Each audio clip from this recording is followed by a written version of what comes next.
Welcome to Unbreakable Spirit, Stories of Inspiring and Thriving, with Jennifer Seven, co-author of a book that is part of the Sisterhood Folios, a #1 international bestseller. This is a podcast about real women who've overcome tremendous obstacles and come out on the other side to thrive. Whether their hardships were financial, relational, or health, these women dug deep and found the light out of the dark to rise from the ashes, to find the ability to forgive, to love, and to live an authentic, joyful life.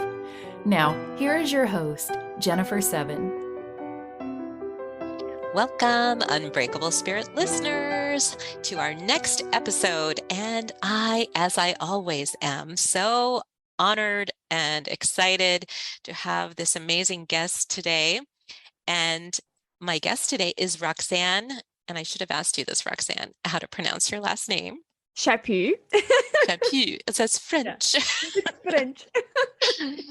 So I'm just going to go with Roxanne. And Roxanne is a globally recognized luminary, inspirer, celestial guide, celestial and generational earth shaman, and the host of Soul to Soul with Roxanne. Roxanne's purpose is to lead beautiful souls to effectively illuminate their soul's luxuriance. She has successfully guided thousands of beautiful souls to connect with their most divine essence by teaching them to alchemize and harmonize their internal medicines and experiences so that they can luxuriously manifest everything they desire in their limitless power, while experiencing sensations of enlightened knowingness, unconditional love, unwavering inner peace throughout their journey. And there is so much more to Roxanne that we are going to hear about on this podcast. And I wanted to say welcome, Roxanne. So excited to have you here. Oh, Jennifer, I'm so excited to be here. It's such an honor. Thank you for having me today. You are welcome. And I know you have quite the story. So I am going to let you just jump in and start your story with what you'd like to share with us today. Absolutely. So I'll start from a bit of the beginning of this lifetime, of this incredible life. So ever since I was a little girl, I had this profound knowingness that I was being called to serve humanity. I just didn't really understand what that entailed or what that was going to look like.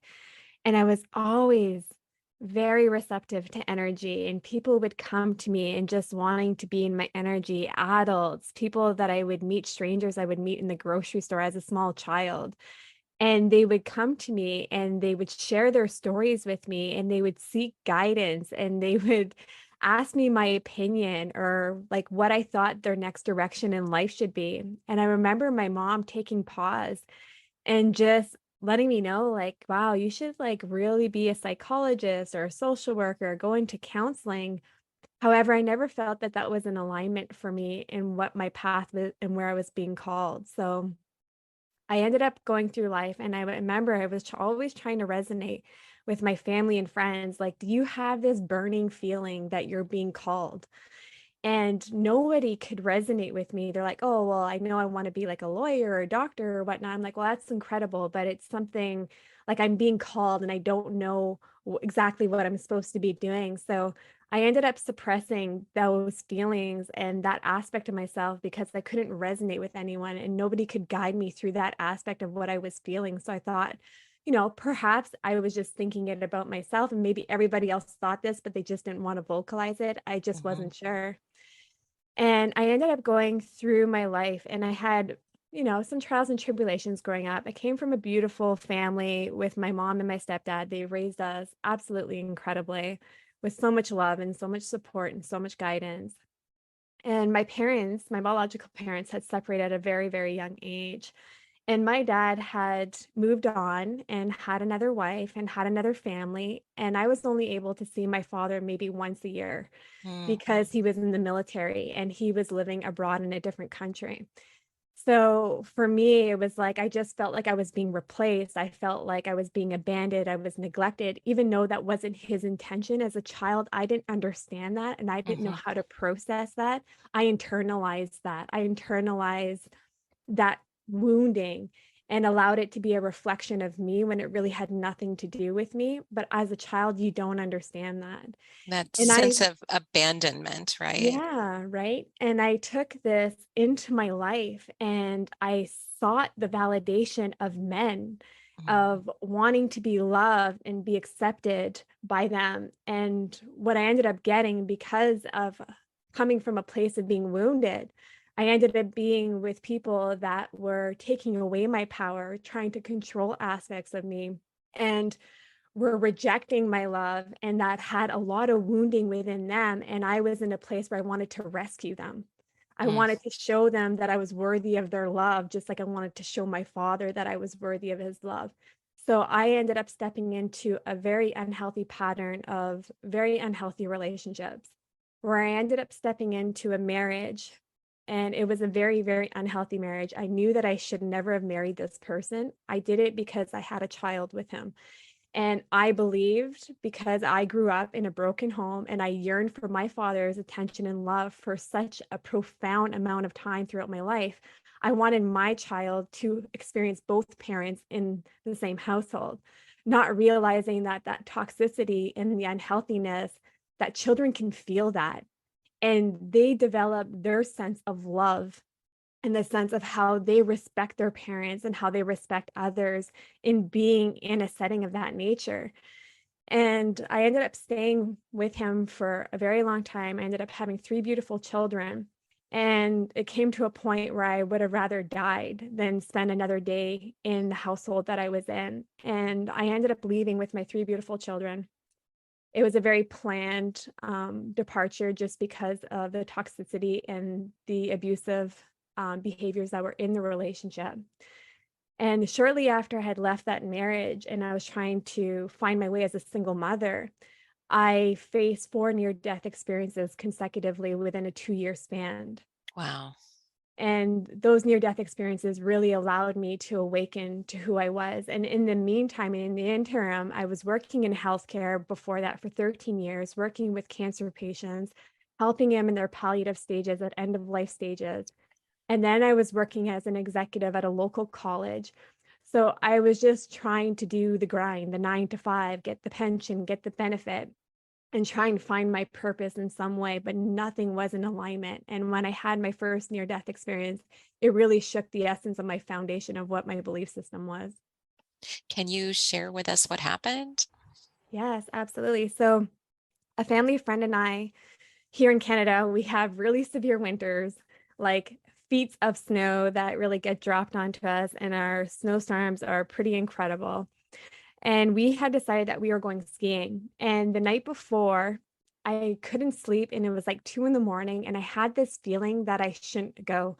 And I wanted to cancel the plans, but the integrity of my word, being the nice girl, I was like, no, I can't cancel on someone last minute, even though I always followed my instinctual senses. I always followed that intuitiveness.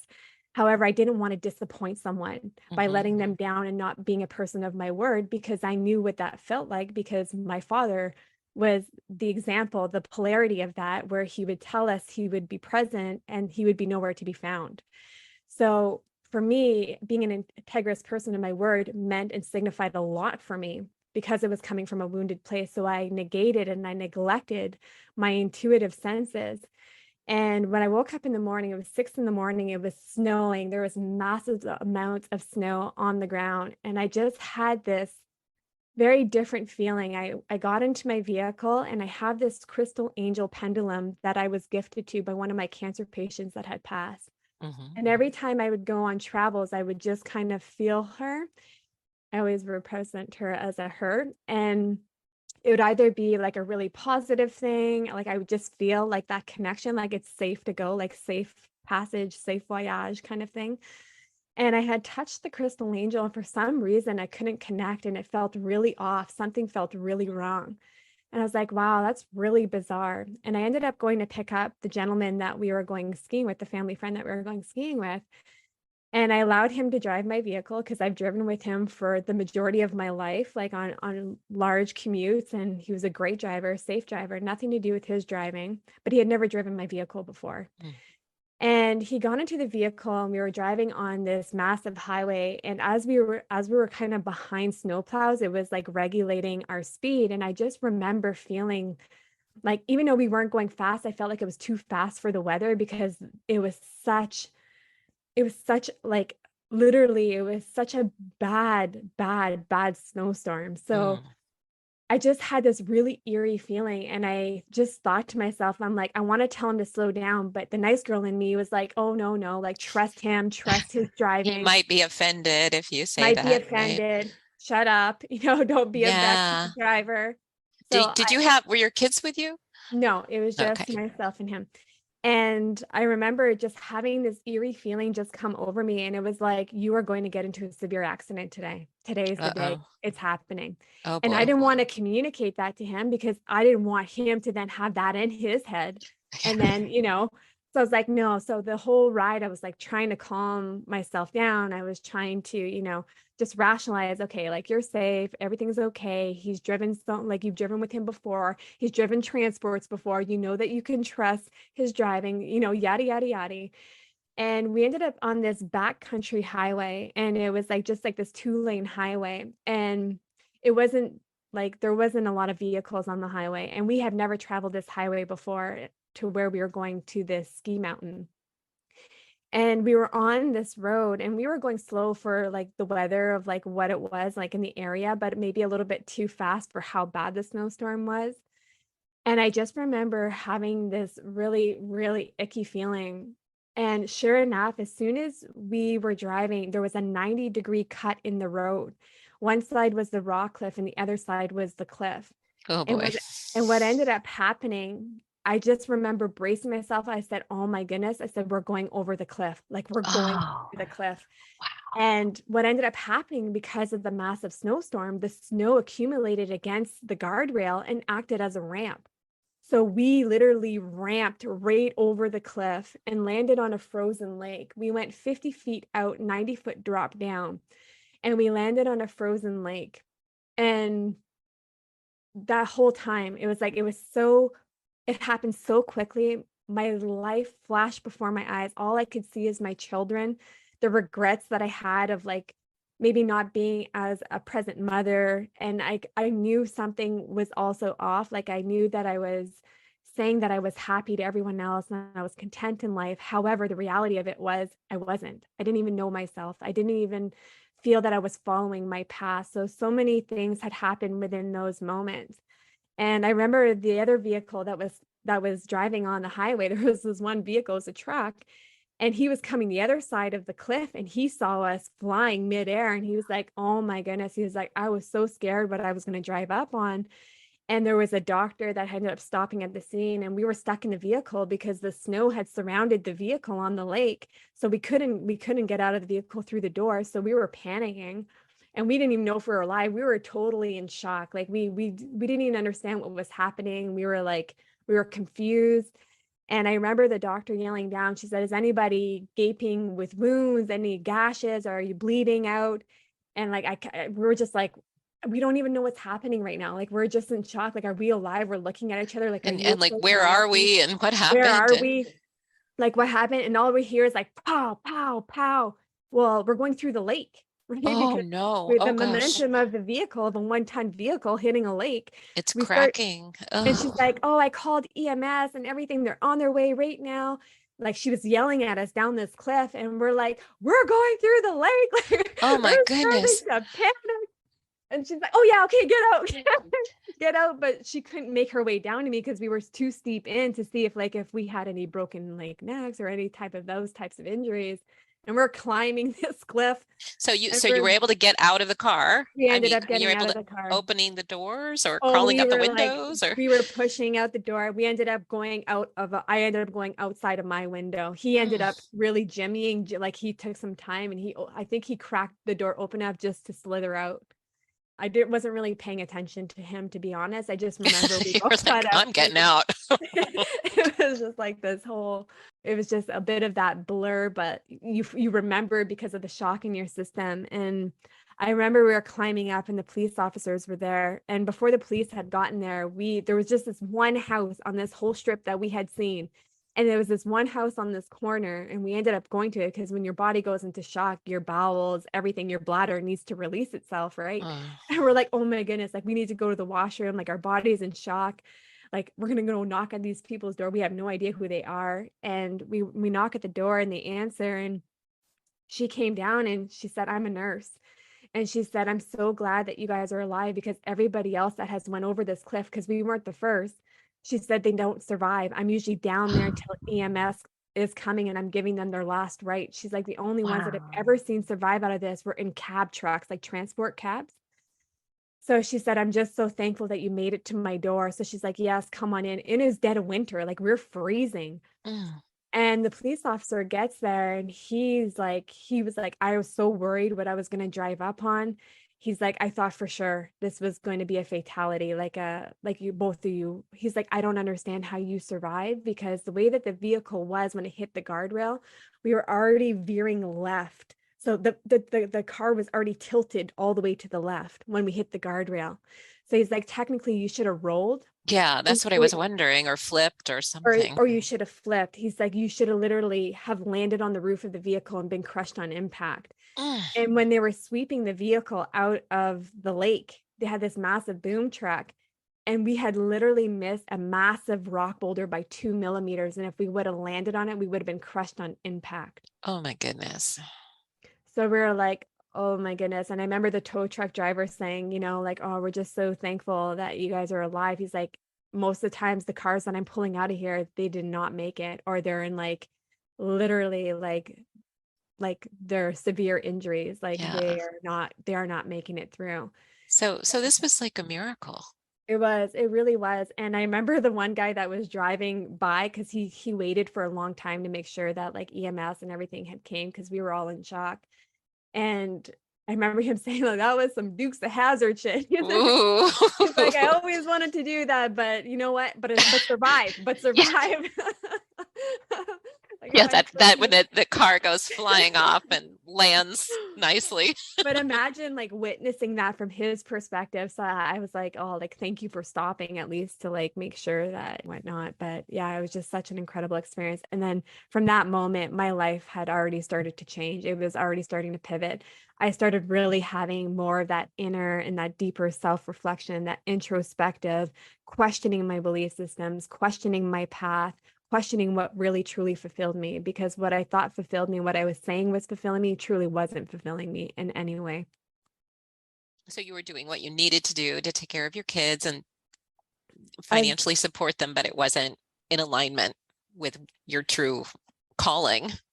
Really. Yeah, as we all do, right? We all feel like, I can't speak for everyone, but the majority of us feel like we have to do what we need to do in order to provide for our children and to provide for ourselves, which is totally understandable in this monetary world.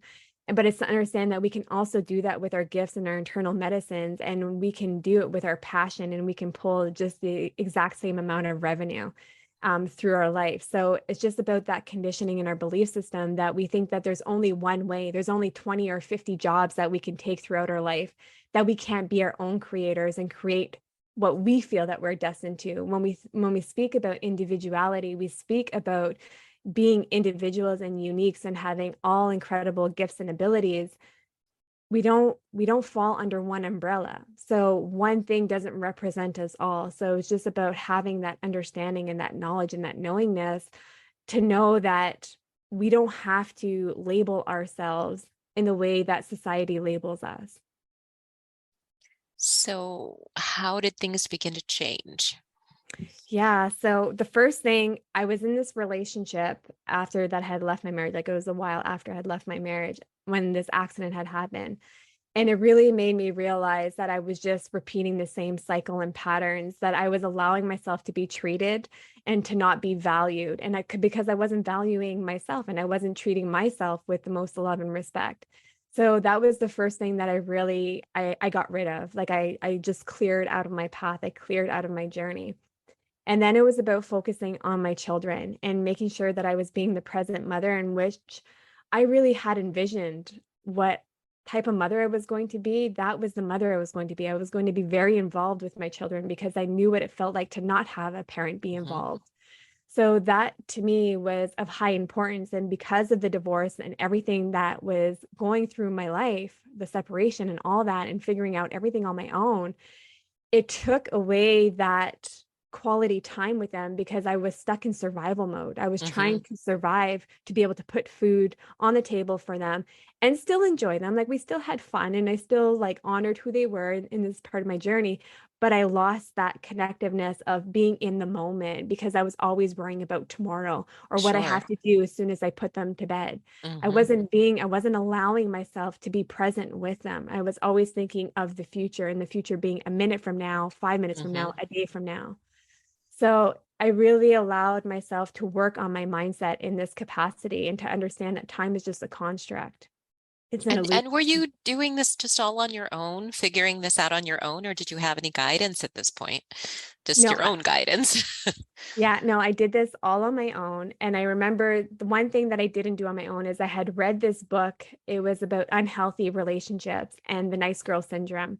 And this really explained a lot of things for me and my behaviors and my actions of what I was seeking in these partners.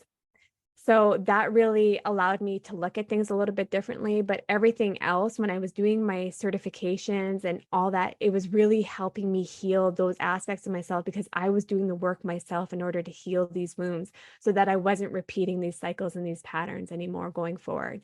It was about doing the work while really just embracing every aspect of the journey and allowing my emotions to flow through, allowing my emotions to really allow them to be expressed because there was so much of that that was suppressed because I felt like I always had to be the rock for everyone. I always felt that I had to be strong for my children, not let my children see me cry, not let others see me cry.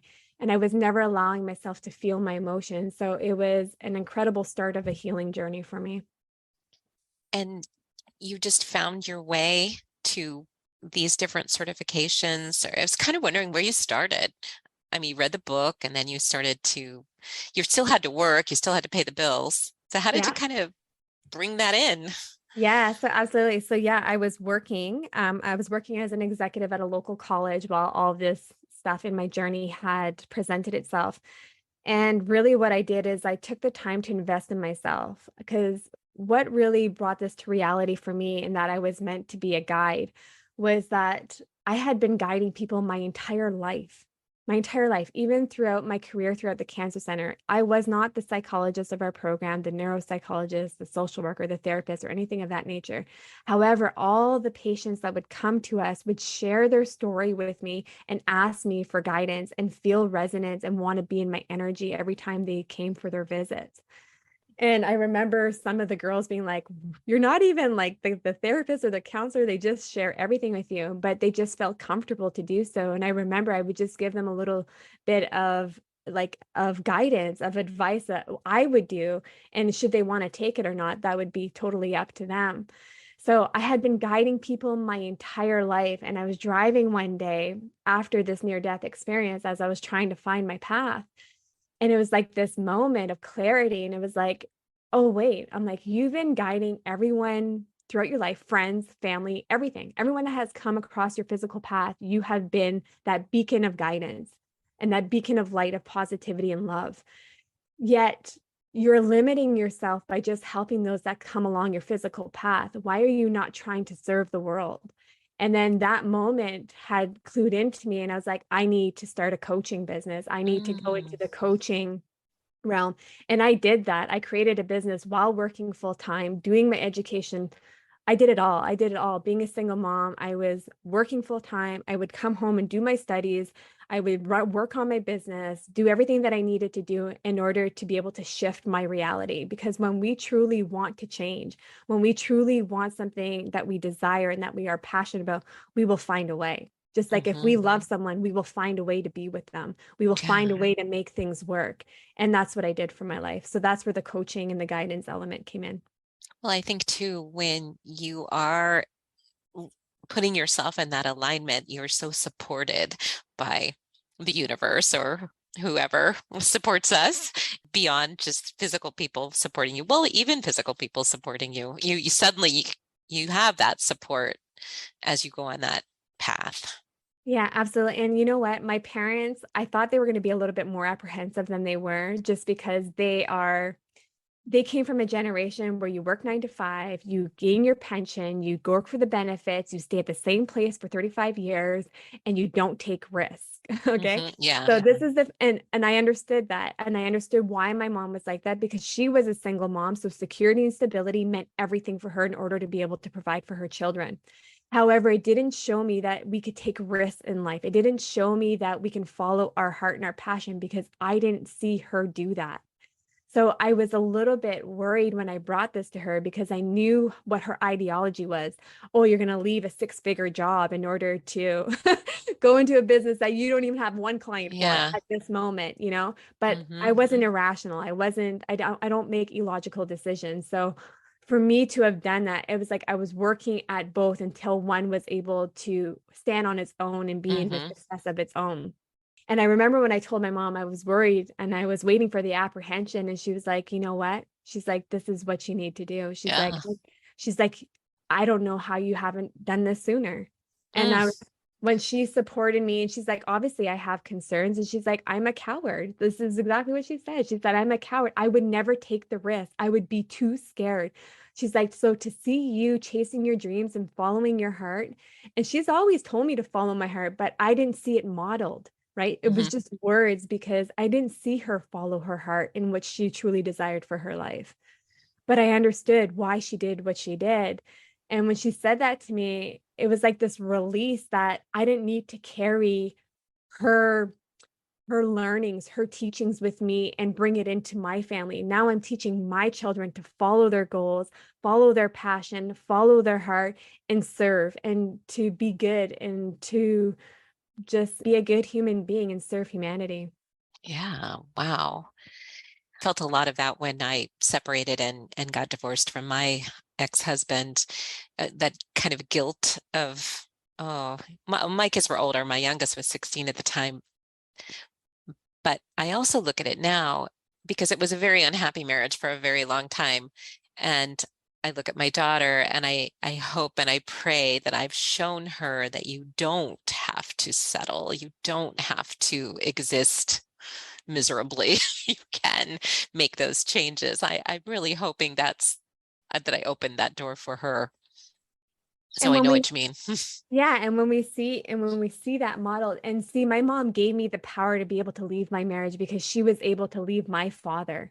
Hmm. So that was always instilled in me, that I was strong enough as who I was, and I didn't need somebody that was toxic in my life. I was just trying to provide a different outcome for my children than what I had experienced. But really, it was just doing them a disservice, because children Yeah. know everything. Children Hmm. feel everything, the unsaid words, the said words, everything. They feel the actions, they feel the tension within the home, they feel every aspect of what we subject ourselves to.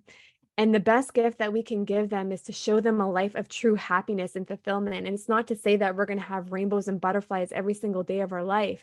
It means that we have inner peace and we have a calm surrounding, and that we are able to be the present parent that we want to be. Because when we are in an unhealthy cycle of a relationship, our energy is dispersed into that relationship, and it affects our parenting. It affects how we have our patience. It affects our irritability. It affects every aspect of being a parent.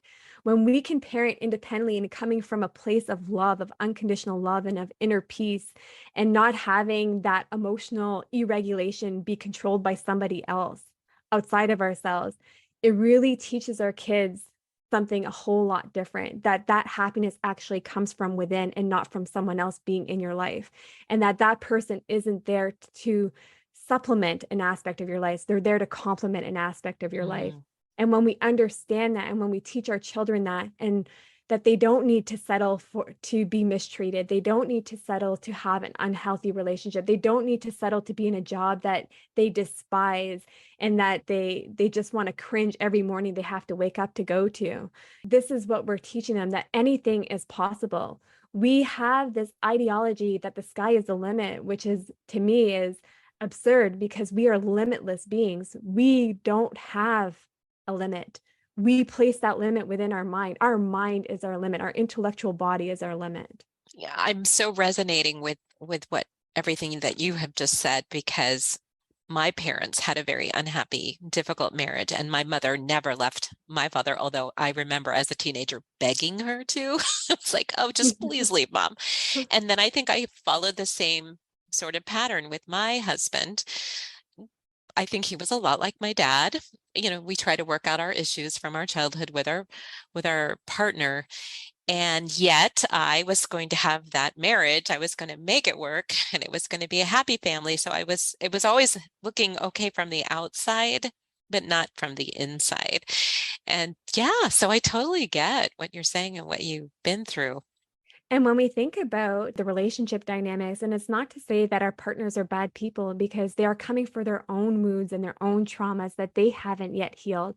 And when we enter into a relationship, and this is why I feel it's so important to heal aspects of ourselves that we are aware of and that we are able to take accountability for, because before we step into a relationship, or when we're in a relationship, that partner is meant to act as a mirror. They're Mm, meant to be there to activate us and trigger us so that we can heal these facets of our life. But if you are coming with two severely wounded people that have two different ideologies, and they're constantly triggering each other in a negative way where they're not even allowing that growth to take place, it is very detrimental to both people. hmm Yeah.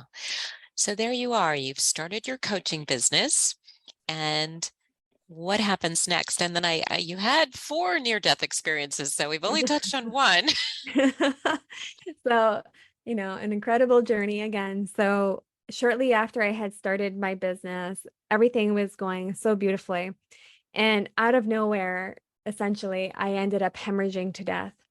Oh, wow. And I literally was grasping to my life the first time, and I had hemorrhaged to death on 3 different occasions in a span of 6 months, and they couldn't figure out what was happening with me. They couldn't understand how to repair what was happening within, like, why my system was clotting, why I was hemorrhaging. They couldn't understand what was happening and transpiring throughout my body. So it was 6 months of investigation, and literally 6 months of almost losing my life. And I didn't have that energy back into my body for almost 2 years after that. It took that long because I lost such a profound amount of blood, like blood transfusion. Like, it was incredible. And the first time, I thought for sure I was dying. I thought for sure it was my last moment. I was seeing things, I was hallucinating, and I was not on any medication. I don't take pain medication even if I'm in severe pain. I just don't. I don't like the feeling. I like being in control of my body and my intellectual body, and I don't like something else controlling that aspect of me. So, like, Tylenol, that's fine, but to give me anything more potent than that in a hospital setting, I was really like pushing back on them. So they stopped it right away because I was in severe pain. And I remember just telling the friend who had brought me in, and I had told her, I said, listen, I said, please just tell my children I love them, and tell my mom to take care of them, because Mm. you can't leave them with him. And I thought for sure. And then I ended up passing out. And then all I knew is that they brought me back. And how did that change everything for you? I think you said what you wrote at one point was you definitely had a real experience when you were not awake, or Yeah. you And were in that state. I just remember that it was like I was going home Mm, in the vision of what was transpiring inside of me. And it was like I was going home. I was going home to the light. And I could feel the warmth, and I can feel the love. And it was like a dark tunnel. And all of a sudden it was just like bright, bright, bright, bright, bright light. And I just remember coming all the way back. And it was just like I retracted through the dark tunnel. And then it was like I was around, and I thought in some way that I was having an outer body experience, because it felt like I was witnessing my body from an observer's point of hmm view, and that I wasn't actually seeing myself. And I remember like trying to feel myself and asking the nurse, like, am I here? Like, is this real? And she's like, oh, like, sweetheart, you're here. And I was like, oh, okay. Well, like, it was just such a processing moment. And shortly after that, and like I said, I had 3 near-death experiences in that 6-month span. And after the last near-death experience, I remember that I ended up having this dream for almost 4 months straight every single night. And it was when I was in that near-death experience, it was like this energy was welcoming me. It was like it was waiting for me in a sense. It was just such a beautiful feeling. Like you almost wanted to go into it, like you Mm-hmm. wanted to go toward it. And I remember just like feeling that energy and like that connection. And shortly after the last near-death experiences, I remember having this dream for almost 4 months straight, and it was this beautiful Indigenous woman that was coming to me. So for me, I am of Indigenous background here in Canada. I am Native and French, and it's a culture here we call Métis. And I had this beautiful Indigenous woman come to me, and she was standing in front of this ravina, and there was teepees right beside her, and she had her arms extended to me, and she was chanting me this song, and it was so melancholy. It was so beautiful. It was so calming. And I just remember the connection that I felt with her. It just felt like she was of my maternal, like great grandmother. Like that's the connection I felt to her. And the energy felt in a resemblance of what I had experienced in my first near death experience with the hemorrhaging. So the second near death experience in this whole story, but the first time that I started hemorrhaging. And I just remember she was chanting me the song, and she kept chanting me the song. And I wake up in the morning and I would start chanting the song around the house. And my partner was like, wow, that's a really beautiful song. Like that is a really beautiful chant. I said, this is what she sings to me every single night. And he's like, wow, that is really beautiful. I said, I don't know what she's trying to tell me. I do dream interpretations. I saw the land in which she was calling me, but I had never been to these lands. So I didn't understand what she was trying to convey to me. And here in our tribal communities, in the Métis tribal communities, we have elders, and our elders are the ones that carry our wisdom, they carry our teachings, our songs, the medicine plants, all of our traditions. And I met with the shaman, and I was telling him of my dream because I was trying to make sense of it, because it's an anomaly for someone to come into your dream for almost 4 months straight. Mm. And I was sharing my dream with him, and he said, she's calling you to the land. And I said, I know she's calling me, but he's like, she's calling you to the land to come and heal. You're meant to be a healer. Mm. And I'm like, I'm meant to be a healer. Like, what am I doing with this? And he said, it will come to you in vision. And I said, come to me in vision. He said, it'll come to you in dream. So I'm Yeah. like, okay, it'll come to me in dream. And then I was chanting him the song that she was singing to me, that she was chanting to me. And he said, oh my goodness. He said, I haven't, we haven't heard that song in healing circles for over 100 years. He said, my Wow. great grandfather used to chant that song to me before bed, but it wasn't the same version. And it wasn't in healing circles. Almost like she changed the rendition to be custom to you.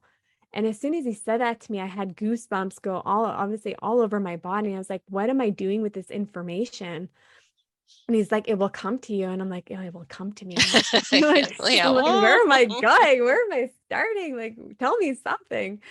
And I ended up meeting with this incredible spiritual mentor shortly after, and there was no connection between this elder shaman whatsoever. And I was telling her of my dream, and she said the same thing. She said, she's calling you to the land. She's calling you to come and heal. You're meant to be a shaman.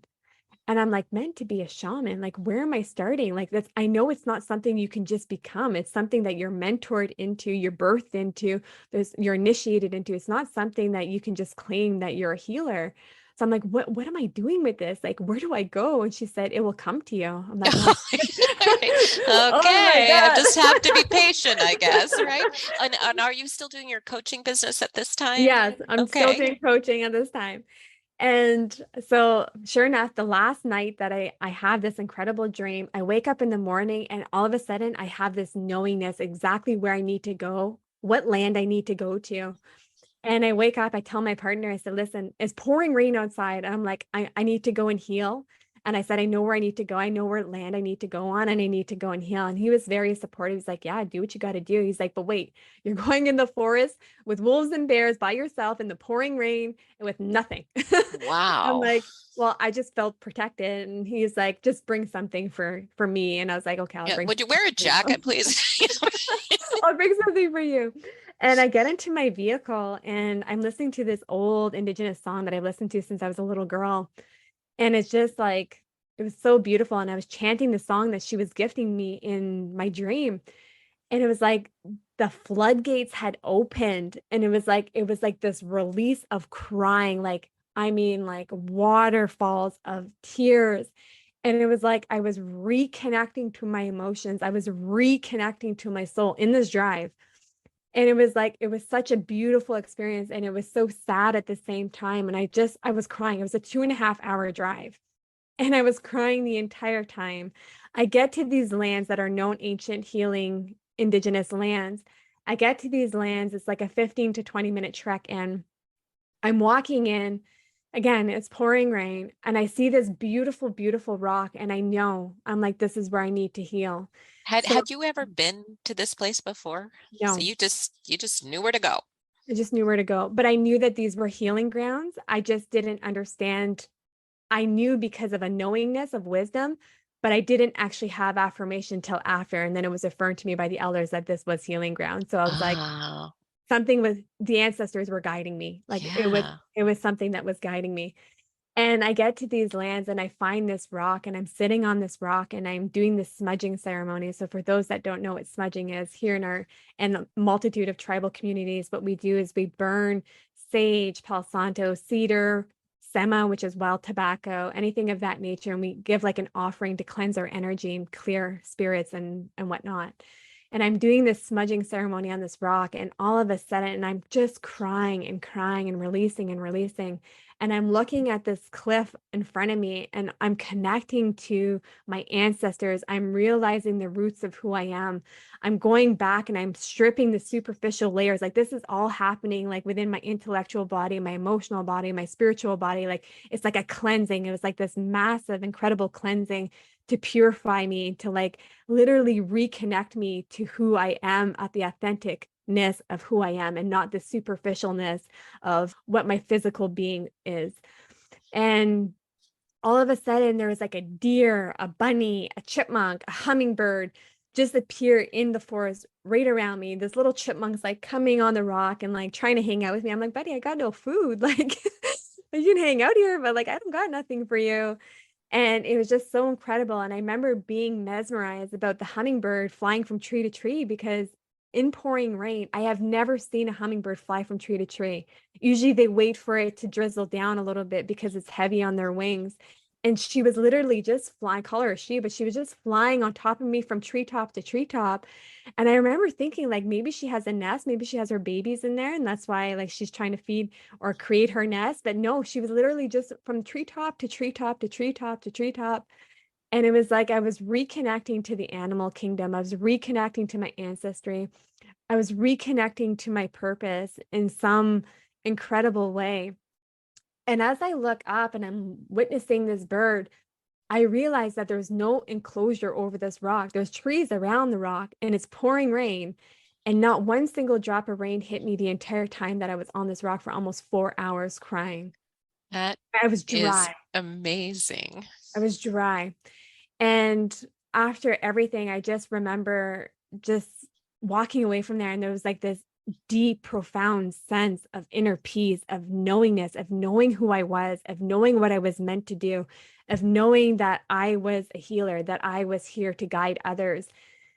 And I was like, I just healed an aspect of myself, because I was never the same after that moment. Everything in my life had changed. Everything, the way that I felt about myself in every capacity had changed. And I said, if I can affect this change within me, I cannot be a healer unless I can affect this change into others.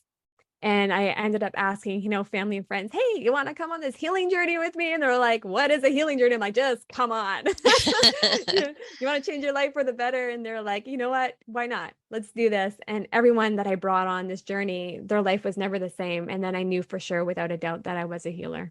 So that brought me into the healing element with the coaching. Wow, that is really something. So tell us what you're doing now. How do you work with people, and how does this all, when you go on a healing journey with you, how does it work? Yeah. So, you know what? It's so incredible because I didn't realize the steps that I needed to take. I was just doing them naturally, and where I was being guided, I was allowing my heart to direct where I was being guided and to follow it. And now I understand why I needed all the coaching elements. And it wasn't to attain another certificate. It was so that I could affect true healing and not just at the energetic disposition of who we are, because we are energetic beings. We are made of electromagnetic currency. We are vibration and frequency. This is in science, organized religion, and it has now been confirmed in science that we do in fact have a soul. So our soul essence of who we are and our energy disposition is the biggest and the most important component of who we are. So knowing that and knowing that we can heal those aspects of ourselves, we can heal that imprints, those disruptions, those wounds within the energy field, we can then have true profound healing, because we're not just healing at a physical capacity. We're not just healing at an emotional capacity or an intellectual capacity. We're now healing at all 4 layers of our being. So every certification that I acquired was so that I could heal every layer of that person's being and not just at the soulful essence of their energy. So then I realized this is what I need to do. I now have a methodology. Now it's time to go from the physical layer to the emotional to the intellectual, and then move it into the spiritual. And depending on the person's belief systems, sometimes we have to do that intellectual healing first, because if their belief systems are so profound and that they are truly in a fixed mindset where they're not able to shift from a fear state to a flow state, it's really important that we do and we heal those aspects of that first. So it just depends on the client. Yeah, that's really interesting because you have a lot of certifications.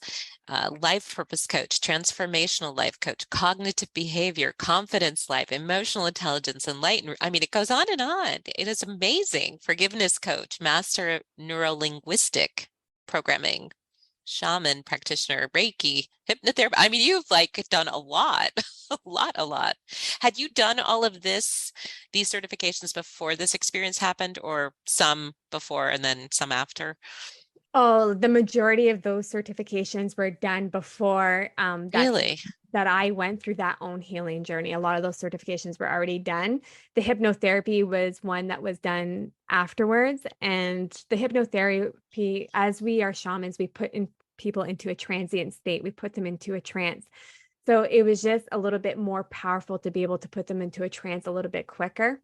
But I've realized that the transient state of the traditional way is more powerful than actual hypnotherapy. But to remove blocks and to remove belief systems that aren't serving them, hypnotherapy turned out to be an excellent, excellent avenue. So how long ago was it that you had this experience on the rock? Oh, it's been years now. It's been years now for the healing journey. Okay, so can I ask how old you are? Almost 40. Oh my gosh, listeners, if you could see Roxanne, she is absolutely beautiful, and you look just so young. That's why you keep saying this stuff, and I'm like, how does she fit all this in? She can't be that old. Not that 40 is old. I'm pushing 40, but 29 for the 10th time. Yeah, there you go.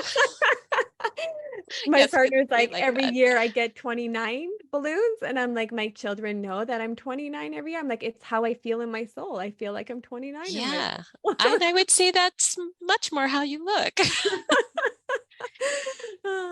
So if someone wants to work with you, how would they get in touch with you, or what would that look like? How long does someone usually have to work with you to make these changes? Yeah, depending on where they are throughout their soul and self-mastery journey, it can really range from anywhere from 4 months, 6 months to a year, depending on how long they want to have support and guidance for. But it's really up to the client and what they feel that they need. Everything is customized to the client and their needs and their desires of what they're trying to attain for their life, and to have that alignment throughout their life.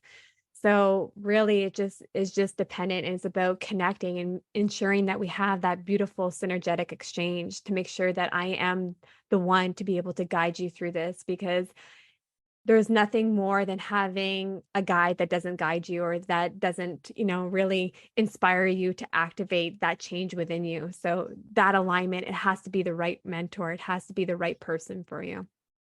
So what does it look like for someone to work with you? Is it one-on-one sessions? You do these online, virtually, and do they have homework? Yeah. I'm kind of curious how this all works. Yeah, so we definitely work. I don't believe in group in this sense, because I feel a lot of it is very personal, very profound, a lot of wounding that comes up. So I do a lot of my work is one-on-one, and we do a lot of one-on-one sessions for an hour and a half every 2 weeks. And then what we do at the end is I have a live healing ceremony. And this is where we do a final shedding, and it's like a release. And this comes into the shamanism. This comes into a shamanic release of fire ceremony, of really purging that last final bit so that we can elevate even more. So it's just such an incredible experience. And then we do a healing celebration just to celebrate all the milestones, all the successes of their journey, and to just honor everything that they have been going through. And the homework isn't homework, because what I do and what I believe is that when we have self-reflection and we have time for contemplation, we are then able to stay within our truth. Sometimes we just have to write a letter out. Sometimes we just have to do things in order to release those emotions from our being, remove those wounds from our being, so that we can finally release them. So that's the extent of the homework that I ever offer my clients. Yeah, and can you give us an example of someone who's come to you and how perhaps their life, other than your own example, how their life shifted after working with you? Absolutely. So all my clients have incredible, incredible transformations. The one that really spoke the truest to me, just because she was one of my first, she was just such a beautiful, beautiful soul, but stuck in very unhealthy cycles and patterns and relationships. Lost her father at a very, very young age, which caused a lot of trauma, a lot of wounding to be really lying within her subconscious and her hyperconscious. So it was a lot of work to pull that out, because she didn't want to talk about it because it was so painful. So when we were able to open that space and have that dialect, and to be able to just have the conversation, what death truly meant to her and what it truly signifies, it allowed her to release the guilt. So just to witness her journey and then go through this incredible healing ceremony and healing celebration, her life had pivoted at that moment. And I always state this when I'm working with my client, is that the relationship that you're in now may not be the relationship that you're going to want in the next 6 months to a year of working with me, because you're going to realize your worth. You're going to realize your value, and the person that you have in your life may no longer be in alignment with you in that sense. They may no longer be in your vibration. But if you still want that person in your life, there's ways that we can obviously culminate the experience to ensure that encapsulates both people. But most people will realize that they are settling for the wrong thing because they're stuck in unhealthy patterns and cycles, and that they're coming from a place of unworthiness. So their partner is a reflection of that. So I will always stipulate that. So as soon as we were done our work, she literally severed that relationship and ended up finding the most magnificent love of her life within 3 months of that, of shedding, of releasing, and of surrendering.